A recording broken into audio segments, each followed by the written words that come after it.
In today's episode, we're actually talking to Zan Syed. Zan Syed is the founder or one of the co-founders of Hezi Studios.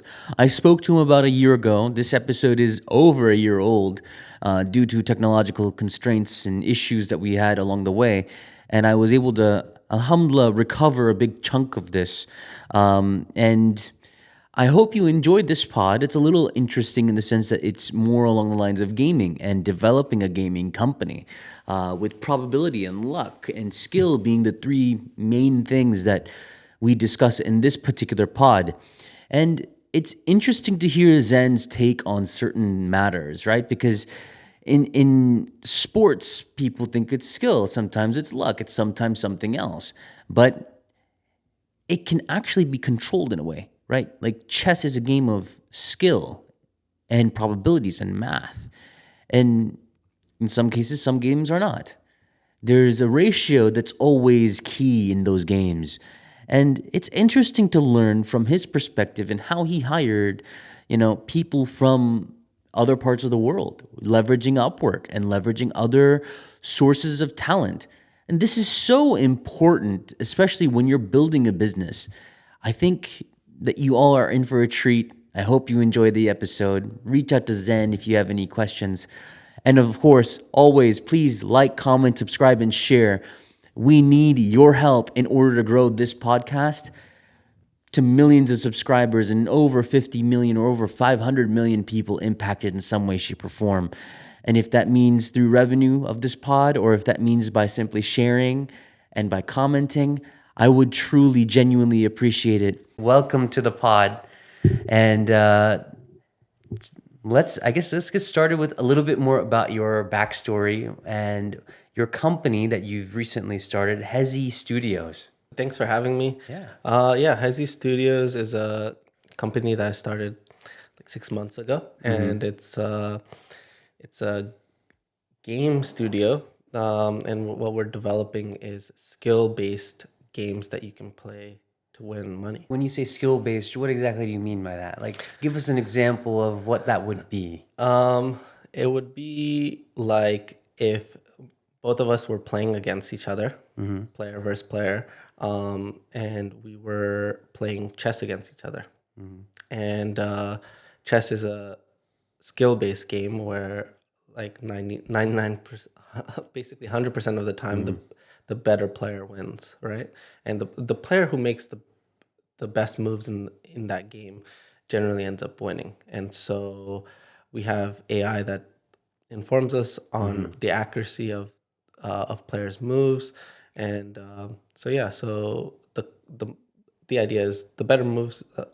Whoever makes the better moves will win the money. So you mentioned that you started this company about 6 months ago. Did you have any co-founders? Did you have any? What team do you currently have surrounding you to help you build this business? Yeah, so we bootstrapped it, and I have a co-founder, Jeremy Bertarioni, who was part of an esports team that had started pre-pandemic, and we maintained our friendship through the years, and now co-founded Hezi Studios and this game called Suits. So let's dive into your past a little bit. You mentioned that you were in esports. What game were you playing in esports? Magic the Gathering. Okay. So what team did you, was it a Lotus or White Lotus? Lotus Box. Lotus Box. There we go. I'm so sorry. No, you're so good. You're fine. And when did you start playing Magic?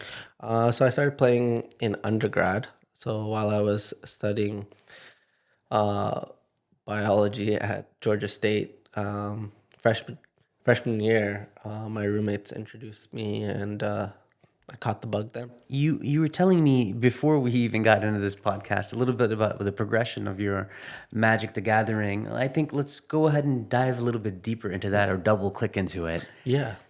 So basically, when I was in undergrad, my roommates, who were completely random, so I had just met them.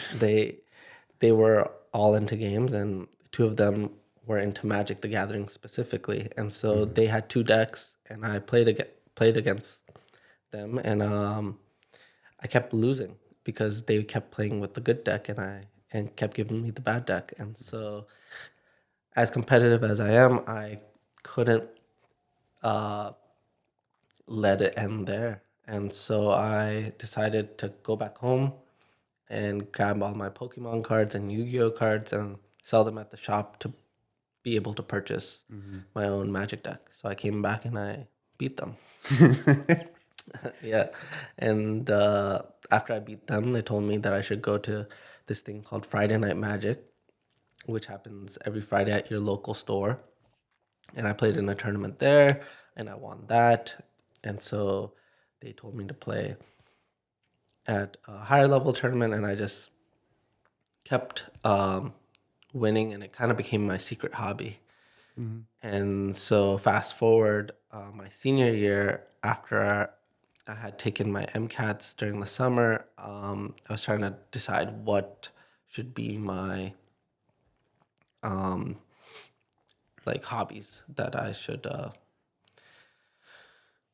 that that I should like choose to keep in my life, because I'm gonna have less time to do stuff during med school. And so I didn't feel like magic was going to be one that I was going to keep, but I wanted to give myself an opportunity to play at the highest level, the pro level. So in order to get qualified for the pro tour and obtain that pro status, I needed to top eight this thing called a Grand Prix. And so thousands of people will show up to a city to play cards at a convention center for 2 days, and then one person will be crowned the victor. But if you finish in the top eight, you'll finish with a decent chunk of change, and you'll also what do you call it? You'll be qualified for the pro tour, making you a pro. And so it was summer, and there was one that was happening in Memphis, Tennessee. And so I went out for that, and I ended up losing my winning in one round away from the goal that I had. And then I went for my second and last shot, which was in Miami the following weekend, and I ended up top eighting, hence making the pro tour. And that gave me an opportunity to go to a Grand Prix in Paris, where I lost in the finals, kind of kickstarting my esports career. Got it. And when you were in Paris, what year was that? Was that 2015. So that was all in 2015. So basically, as soon as okay, so that in undergrad you basically learned about Magic. And how long was the time from when you started playing Magic to getting into the Paris? That was for 3 years, but I wasn't really like I wasn't really treating it like something that, like, I wasn't like training like someone who would do well at these events. It was like a secret hobby. Like majority of my friends and social like people in my social circles did not know that I played. Where does Jeremy come into the picture here? Jeremy comes in actually 2017. And Okay. so he comes in after I decided not to go to med school, and I wanted I switched my major to finance, and I was just had more time to play Magic tournaments. And so I met Jeremy on the circuit, and basically 2018 I decided that I should make an esports team, and Jeremy was part of that roster. Okay. And so we lived together in a gaming house in North Carolina for a year. And basically there's this thing called a players championship. It's like 16 players who get to play for $50,000. And it's like a race that basically you gain points for every tournament that you attend. And the better you place, the more points you get. And then at the end of half of the year, they'll basically lock in a bunch of seats, and then the second half of the year, the second half of the seats will be locked up. And then in December, you play in a thing called the Player Championship. And basically, Jeremy was on my team. And so Jeremy came at like the second half, but he ended up finishing player number one for the second season. And I finished player number 2 for the second season.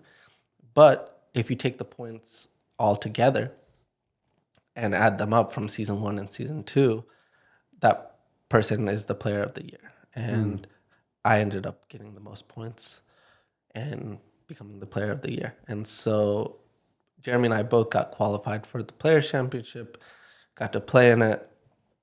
Jeremy didn't do well in the Players Championship. I ended up making the top 4, and then we split all the money. So I walked away with 10,000 and some change for that tournament. And it was a once in a lifetime experience that was right before the pandemic. So December 2019 is when the Player Championship ended, and then 2020 starts and the pandemic hits, and kind of all of the esports magic side, because you play this game with physical cards in convention centers, ended. And so so that's when Jeremy... When the games all went online, basically, and they weren't being played with physical cards, how did the competitions continue to go on? Okay, so that's another interesting story. So basically, I had a friend named Brad Nelson who was a co-founder for a tournament software website called MTG Melee. And he reached out to me and asked me to start running tournaments. So he personally asked you to set up tournaments. Okay. Yeah, because I had an esports team, and I thought of it as like a great entrepreneurial idea. We're all sitting in this house. Why don't we run tournaments from the house? And so, so we had a Patreon that was making money every single month, a couple thousand. And what I said was, if you're a Patreon member for $5, you can play in this tournament for $1,000. You can win up to $1,000. And so we started running those every week. And we started off with 100 players. Second week we had 200 players. Third week we had 300. By week 5 we had like 900 players every single tournament that were playing online. And so so that's when online tournaments started becoming a thing. We ended up getting cut out from like the company itself, like Wizards of the Coast and Hasbro. They basically ended up making a rule where basically if you weren't like a organization that was picked by them, you could not have a prize pool greater than $5,000. Wow. And so our competition, our 2 main competitors were able to offer tournaments that we were not allowed to offer. And they basically cut us out. So then what was your response to that, in a sense? Like, what did you do after that in order to make revenue? Yeah, so the pandemic was a little bit confusing.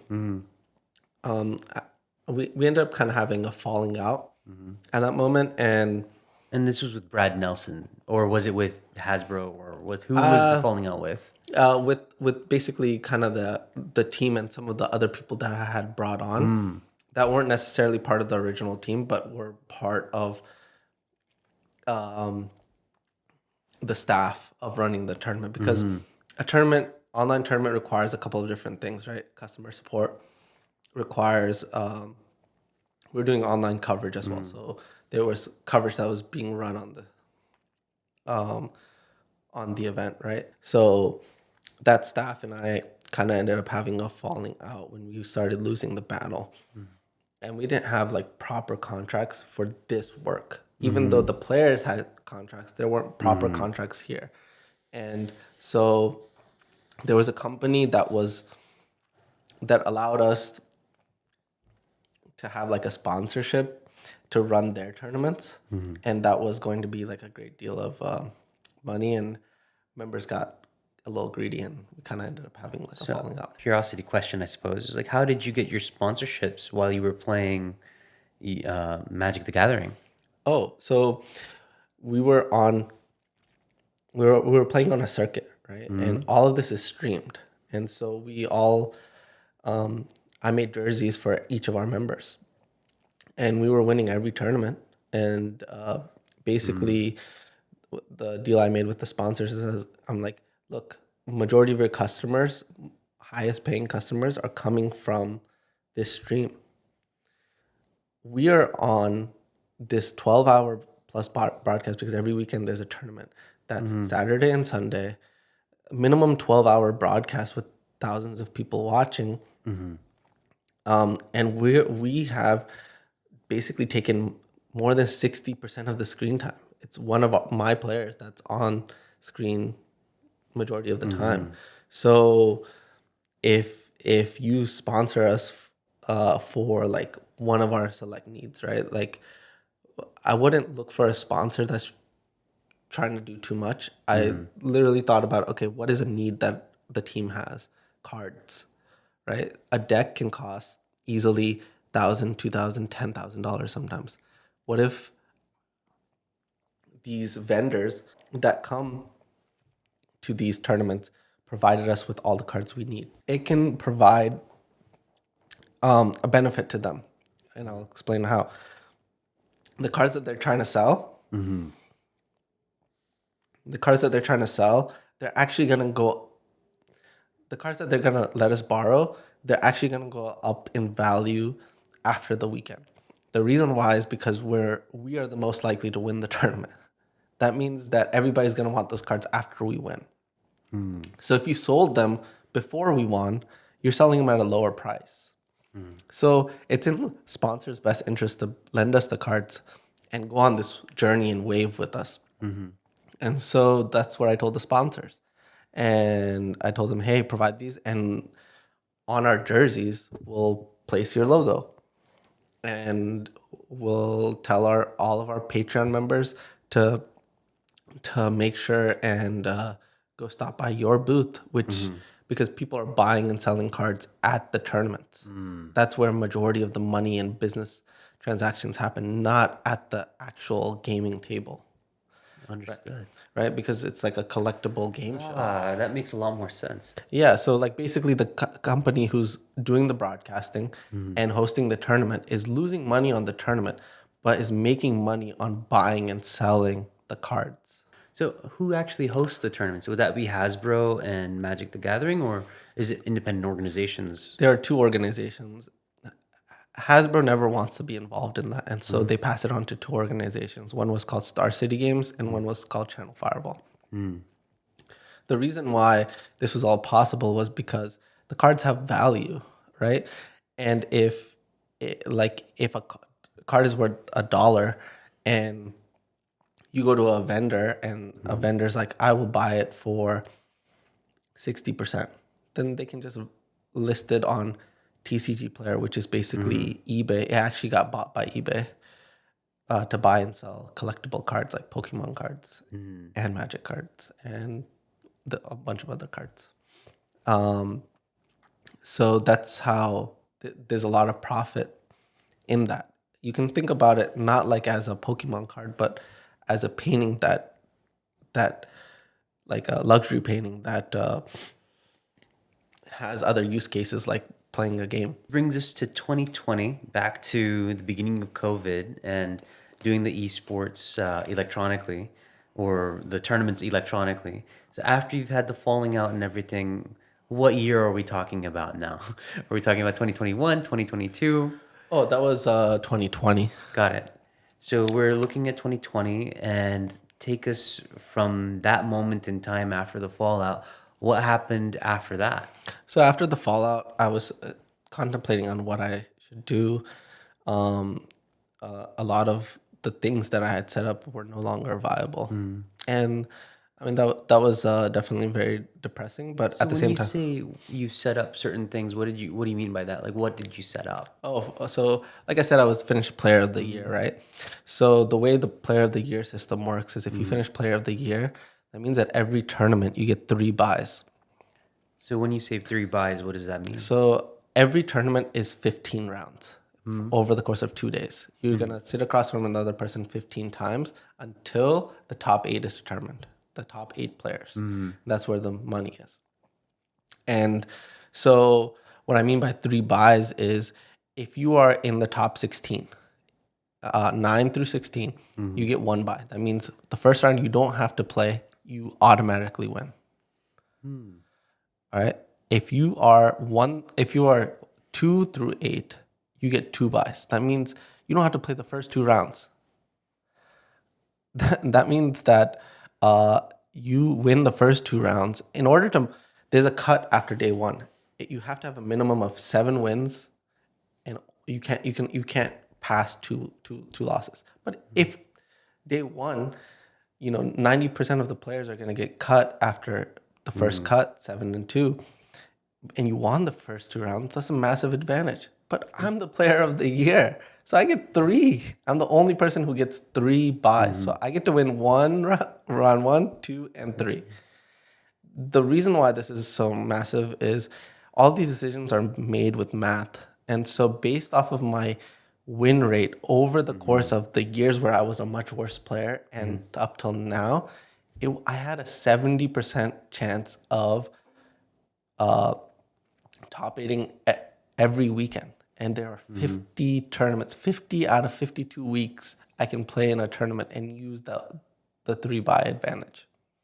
So if 70% of them I get to top 8 and get to walk away with minimum $2,000 or $3,000 or $4,000 or $5,000. Because you are player of the year. Yeah. And that's just advantageous.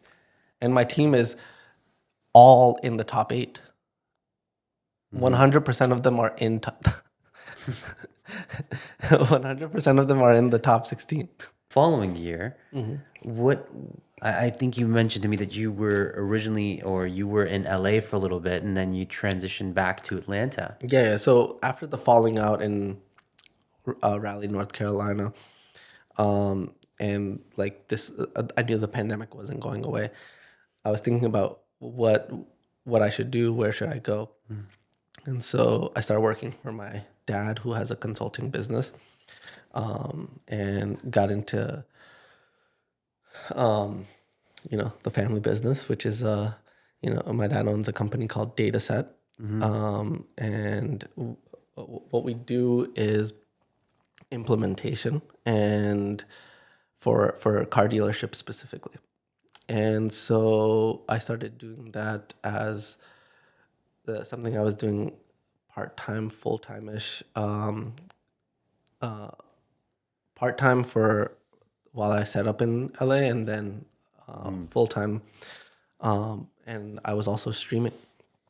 And so streaming became pretty lucrative because while all the tournament stuff that we were doing, and I was making this player of the year run, and we were like the number 1 team, I had gathered a decent bit of following. And so I wanted to capitalize on that using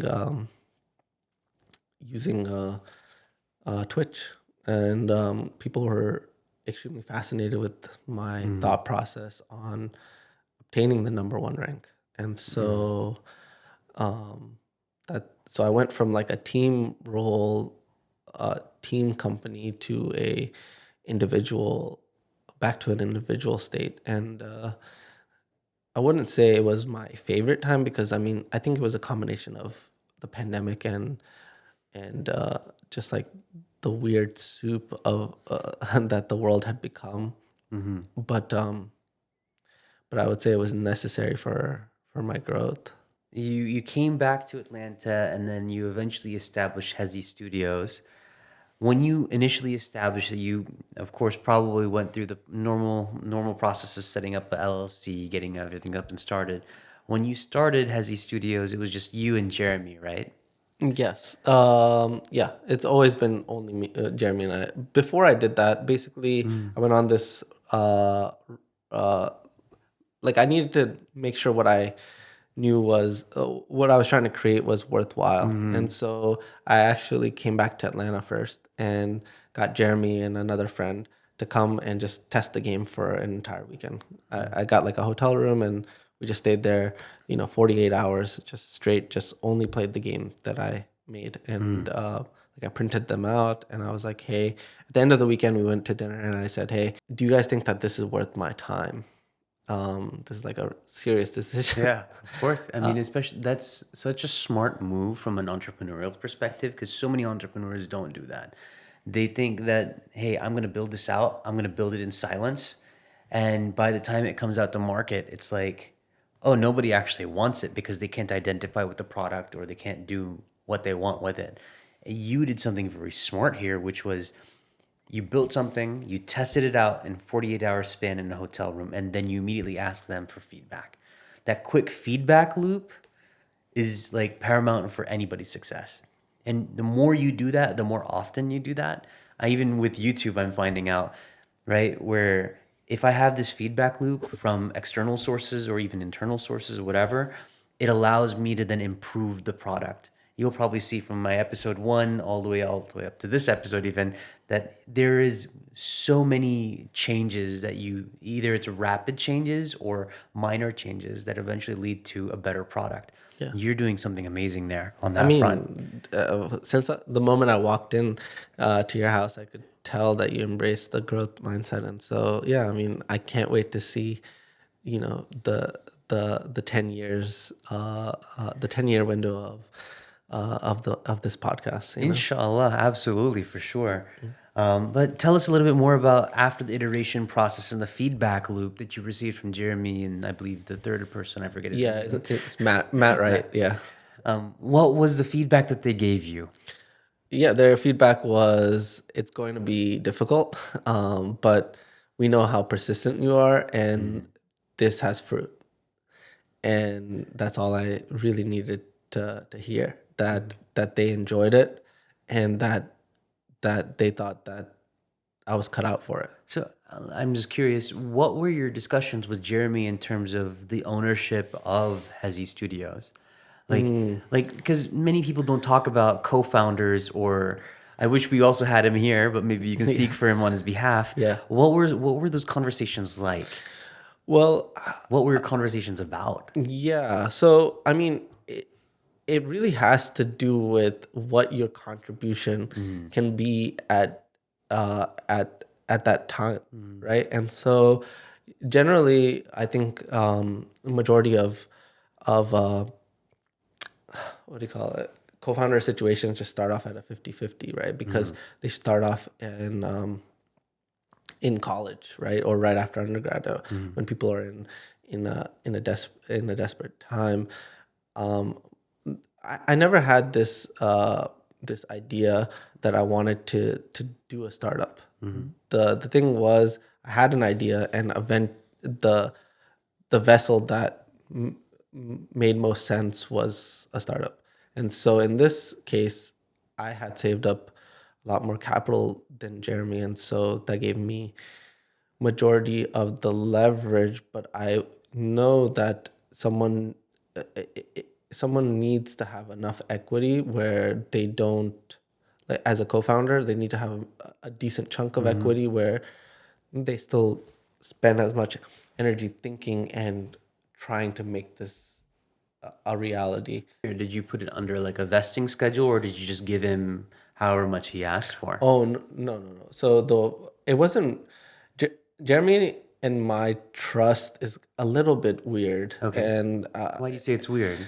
it's different because it goes back to the way I created the esports team, right? When I became the number one player, my goal became, okay, I want to share this with people who can benefit from it, but who that benefit should also circle back to me in some way, right? And so Jeremy and I's relationship in Lotus Box was, he just played what I told him to play. And so it was, he had 100% trust. And that led him to being number one. Basically, whenever you have teammates or people who work with you, there's a different level of trust that they give you. And the way that the Players Championship race played out, the person who had more trust in me, in my judgment, got a higher standing. It literally was exactly the order of the person. Jeremy gave me 100%. Second person gave me maybe 95%. Third person 92, 91, 90, 80s, right? But literally their what do you call it? Their success was correlated to How much effort they would put in, how much they would be willing to listen to you as a coach, as a mentor, as a guide. yeah. And it's not to say that I didn't know I was correct. I was also questioning it the entire time, but my stuff from the outside always seems like crazy and like doesn't usually make sense because I do things in a very unorthodox way, right? Like for me to be playing Magic the Gathering in the first place was so like insane because, to be honest, the environment wasn't. Well, I mean, we come from brown families, right? Yeah. It's like, what are you doing playing card games, right? So the environment already from That, I mean, the home environment was one thing, but the external environment of the people that are in the community is amazing. But at the same time, the community has opinions about people like us, and those are not always positive. And so, when the community is saying this person is crazy, these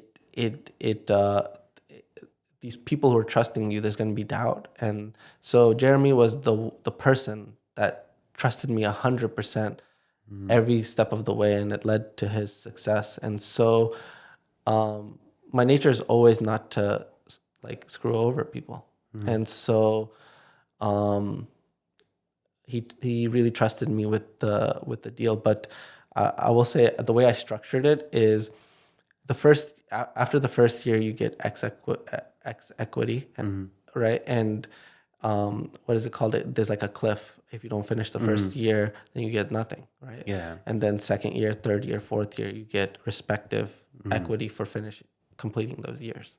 And so it's not flat out you have full equity, because you don't know what someone's mind state is going to be. If you there always needs to be a chance that they could lose.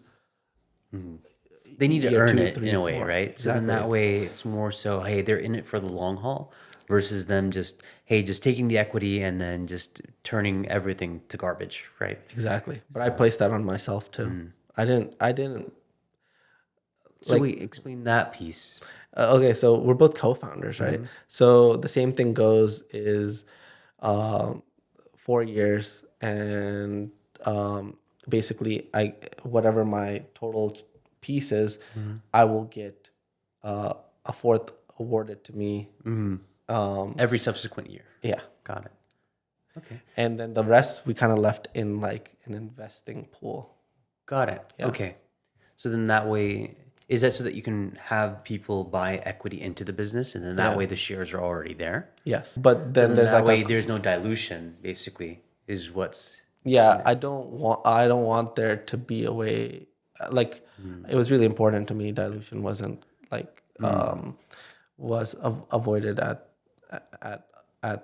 all costs, especially among the both of us. You know, coming out of the pandemic, I think everybody's mental state was so shook, and so it was really important to me that we might have our falling out.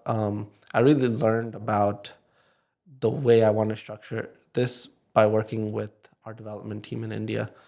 And I actually contacted the customer support for Upwork, and they were actually like one of the most informative customer supports I've ever talked to, because I would just ask questions and they were answering using all of the data that they had access to. And Upwork is a platform. Yeah.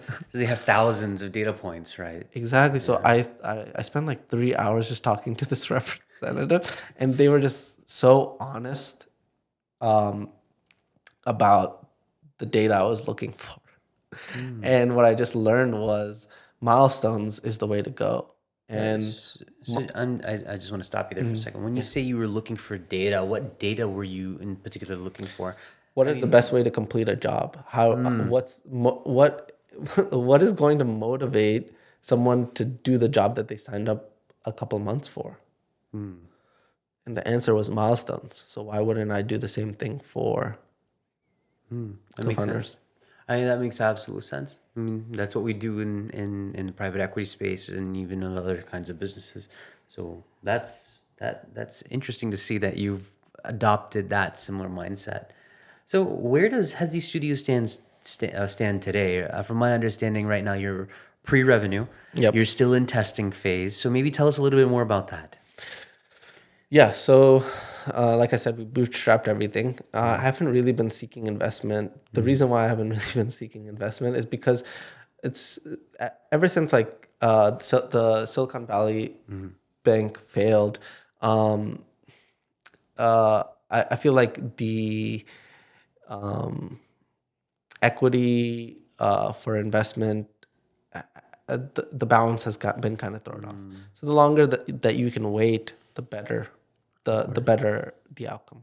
And Yeah, because then hopefully the idea is that you get revenue, you get valuation from the revenue once you start making some decent chunk of change. And then maybe if you decide to seek or take a little bit of money off the table, you can then, right? Exactly. And then you can take that to grow your other ventures or other things that you may have in play. Well, I would love to love to make more games. Of course. Right? Like my goal is that this game that I'm making, I think is like a stepping stone to, I think the games that that could really change the world. Because right now, like if you look at just gambling itself, right?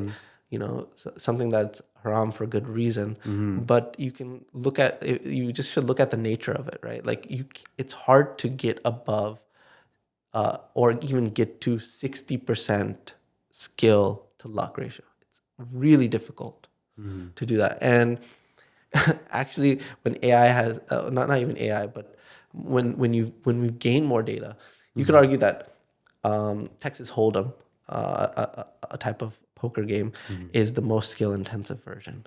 But I would argue, like, we have more than the data for it, for what is the most mathematically correct move in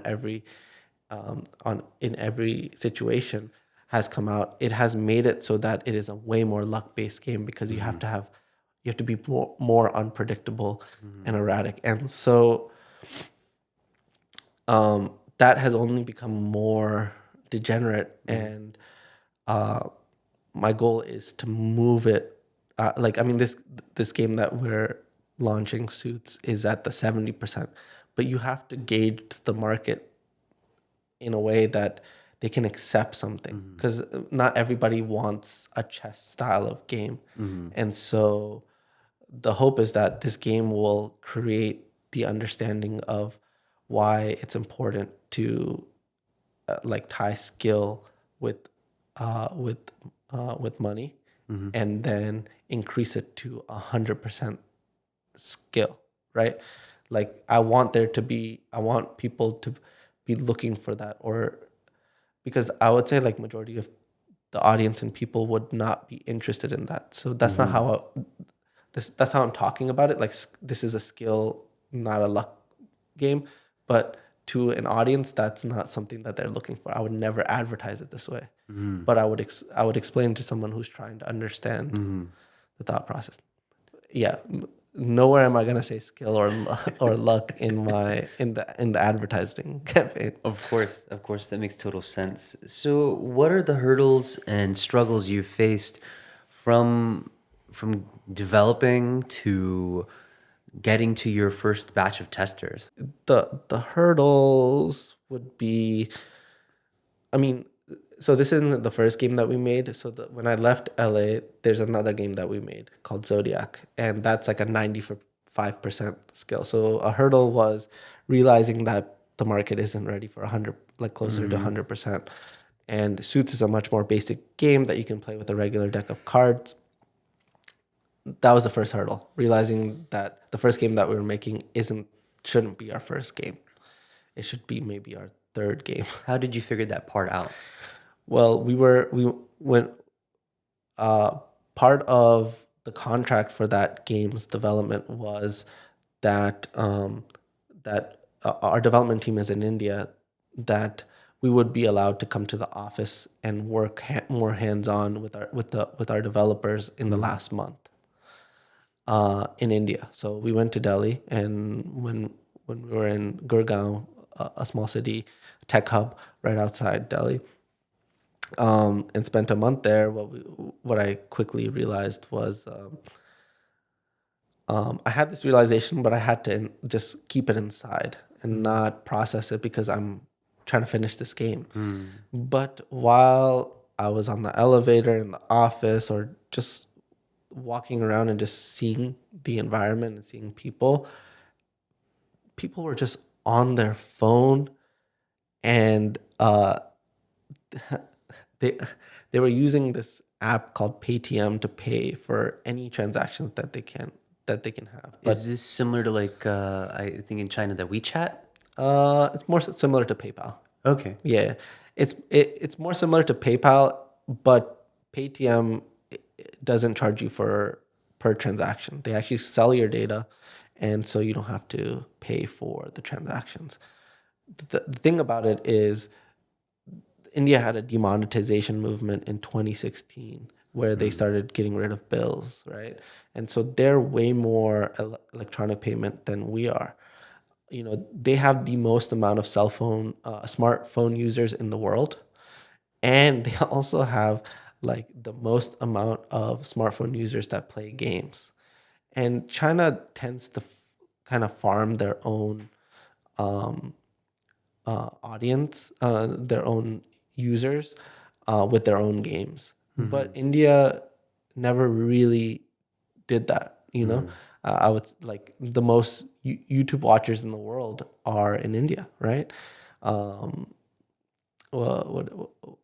is like the Bollywood channel was the number one channel. Yeah, T series, I think. Yeah, T series exactly. So, what you the other thing is the most amount of grandmasters for chess come from India. So what you know is that they value skill-based games because there's no game that is more skill-based than chess. And so while I was there, what I realized was people were on Paytm, but they were not only there to make those transactions, they were also tapping into the gambling portion and playing Ludo, Teen Patti, these card games, these games where the house was incentivized to be rigged and just take money from the players. Yeah. And so the thing that I talked about was like gambling is what do you call it? Like basically the psychology of gambling has gotten so down to a science that like pigeons can get addicted to slots in two games, and the only way you can get a pigeon to stop being addicted to slots is you want to present them with the alternative that they have more power over the outcome. And so essentially I created Suits for that audience. The ideal place for me to put this game would be in a casino, in what do you call it, on the Paytm app next to those games.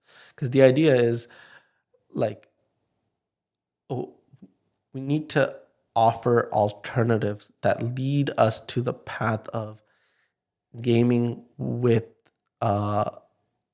where your decisions matter, right? Where if you make a better decision than your opponent, that you're rewarded for it. And when you develop that skill, even though it's in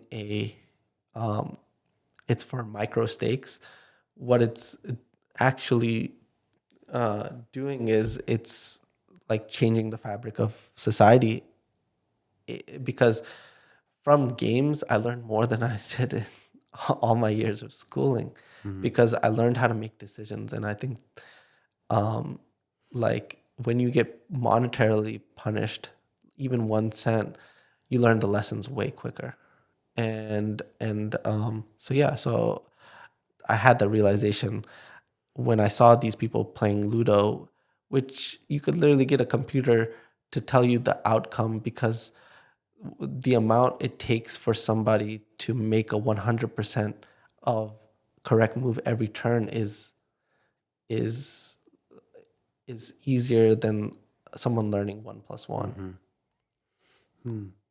Very interesting. Very interesting. So, what does the future of Hezi Studios look like? You were mentioning that you have multiple games that you want to develop. What does the time frame on that look like? When can we see this game? When can we see the future games that you have? Yeah. So I mean, so this game, we're currently in alpha, meaning that like the game is running perfectly. It's called Suits, and you can find it on suitscardgame.com.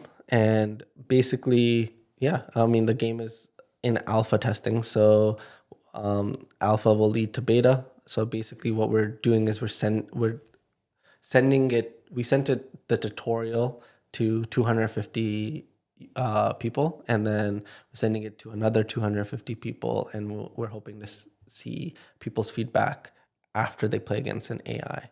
And so basically we give you win money in rupees in this game, and it's 100. We give every user 100 rupees to start off with. And it's one step at a time. I have other games in terms of, like, we developed another game that's called Zodiac, and that's I don't have a timeline for that. And other games, I have a ton of ideas, but first we got to make one of them successful, and then we'll No, move on to and the that's a next. very solid move. It's sort of like, I remember your father was telling me one time, like, "Hey, Daniel, you're focusing on way too many things. Just focus on one thing, make that thing right, and then let's move forward from that." And it's like such solid advice that we all need to hear, but we just don't hear it all the time, right? Yeah. So I do appreciate everything. Thank you for coming by. Where can people find you on your socials? I mainly use Twitter, so that's at Zan_Syed, and then um, Where can people find you on Twitch? on Twitch. Oh yeah, I don't really stream anymore, but if I do, it would be, I think it's at Zan Syed. All right. And then do you use LinkedIn or any of the other platforms? Yeah, you can find me on LinkedIn as well. I don't remember what you're supposed to say for LinkedIn, but It's at whatever. I'll just Zan put the Syed. Yeah. information down below if people want to reach out to Zen, want to have a conversation. And hopefully we can take it from there, inshallah. But it was an honor having you here, bro. It's been a long, long time coming. Haven't seen you in ages, but inshallah, I hope to see, some great things coming out of Hezi Studios as well as yourself. And hopefully we'll have you on the pod again when you have your next biggest release. Awesome. Thank you so much. Absolutely. Thank you so much, boss. Thanks.